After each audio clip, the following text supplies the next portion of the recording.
बहुत समय पहले की बात है। एक हरे भरे जंगल में खरगोश और तोता रहते थे। दोनों बहुत अच्छे दोस्त थे। वे दिन भर एक दूसरे के साथ समय बिताते, खेलते और अपने जीवन का आनंद लेते।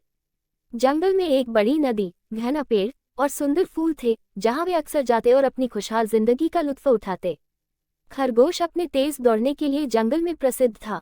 उसकी गति इतनी तेज थी कि जंगल के सभी जानवर उसकी प्रशंसा करते थे। वह हमेशा अपने तेज होने पर गर्व करता और अपनी दौड़ की कला पर सभी को चिढ़ाया करता। मगर इस चिढ़ाने का उद्देश्य वह किसी को नीचा दिखाना नहीं था, बल्कि उसका हंसमुख स्वभाव ही ऐसा था। तोता, दूसरी ओर, अपनी बुद्धिमानी और मीठी आवाज के लिए जाना जाता था। वह बहुत समझदार था और उसकी दूरदर्शिता से अक्सर खरगोश उसकी सलाह लेता। तोता हमेशा शांत स्वभाव का था और वह किसी को भी परेशान करने से बचता था। तोता और खरगोश की दोस्ती इसलिए भी मजबूत थी क्योंकि दोनों एक दूसरे की खूबियों का सम्मान करते थे। खरगोश ने कभी तोता को उसके धीमे चलने पर नहीं चिढ़ाया और तोता ने कभी खरगोश की चालाकी पर सवाल नहीं उठाया। उनकी यह आपसी समझ और दोस्ती जंगल के अन्य जानवरों के लिए एक मिसाल थी। लेकिन एक दिन जंगल में एक नया शिकारी आ गया। वह बहुत चालाक और तेज था। उसके पास जाल और तीर थे और उसने जंगल के कई जानवरों को पहले ही पकड़ लिया था। जंगल में अफरा तफरी मच गई। सभी जानवर डर के साए में जीने लगे थे।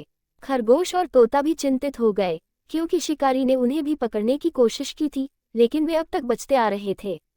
एक दिन खरगोश और तोता जंगल के बीचों बीच बैठे थे और इस खतरे पर चर्चा कर रहे थे। तोता ने खरगोश से कहा, हमें कुछ करना होगा, अन्यथा हम भी एक दिन शिकारी के जाल में फंस जाएंगे। खरगोश ने उत्तर दिया, तुम सही कह रहे हो, लेकिन हम क्या कर सकते हैं? मेरी दौड़ने की क्षमता ही हमारी सबसे बड़ी ताकत है। तोता ने थोड़ा सोचा और फिर कहा, तुम्हारी दौड़ने की क्षमता अच्छी है, लेकिन हमें दिमाग का भी उपयोग करना होगा। हम अकेले कुछ नहीं कर सकते, हमें अन्य जानवरों की मदद लेनी होगी। तोते की बात सुनकर खरगोश ने सहमति में सिर हिलाया। उन्होंने सोचा कि अगर सभी जानवर मिलकर शिकारी के खिलाफ योजना बनाएं, तो वे उसे हरा सकते हैं। इसके बाद तोता और खरगोश ने जंगल के सारे जानवरों को बुलाया और उन्हें अपनी योजना के बारे में बताया। तोता ने योजना को समझाया, शिकारी बहुत चालाक है, लेकिन हम उसे हमारी संयुक्त शक्ति से हरा सकते हैं। खरगोश अपनी तेज चाल से उसे चकमा देगा और जब शिकारी उसका पीछा करेगा, तब हम अन्य जानवर उसके जाल को नष्ट कर देंगे। सभी जानवरों ने योजना को मान लिया।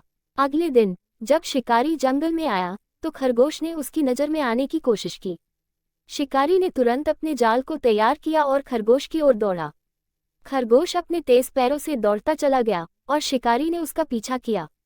इस बीच बाकी जानवर शिकारी के जाल और अन्य हथियारों को नष्ट करने में जुट गए। तोता अपनी उड़ान की क्षमता से शिकारी के चारों ओर मंडराने लगा, जिससे शिकारी और भी विचलित हो गया।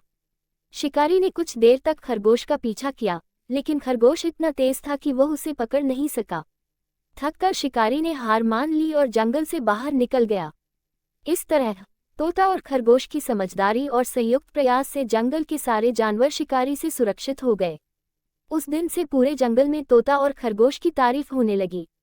जानवरों ने ये सीखा कि मुश्किल से मुश्किल हालात में भी अगर हम धैर्य और सूझबूझ से काम लें, तो कोई भी समस्या का समाधान संभव है। खरगोश और तोता की दोस्ती और भी गहरी हो गई और उन्हें ये समझ में आ गया कि ताकत सिर्फ शारीरिक क्षमता में नहीं होती, बल्कि बुद्धिमानी और एकजुटता में भी होती है। इस कहानी से हमें ये सीख मिलती है कि भले ही हमारे पास शारीरिक ताकत हो, लेकिन मुश्किल समय में हमें अपनी बुद्धि का भी उपयोग करना चाहिए। साथ ही जब हम मिलकर किसी समस्या का सामना करते हैं, तो हम उसे आसानी से हल कर सकते हैं। एकता और आपसी सहयोग से बड़ी मुश्किलें भी हल की जा सकती हैं। इस प्रकार खरगोश और तोता की यह कहानी एक प्रेरणा का स्रोत बन गई, जो हमें सिखाती है कि शक्ति और बुद्धिमानी का सही संतुलन किसी भी कठिनाई का समाधान कर सकता है। दोस्तों, अगर आपको मेरी यह कहानी अच्छी लगी हो तो प्लीज़ मेरे चैनल को लाइक, सब्सक्राइब और कमेंट कीजिए कि मेरी यह कहानी आपको कैसी लगी। धन्यवाद।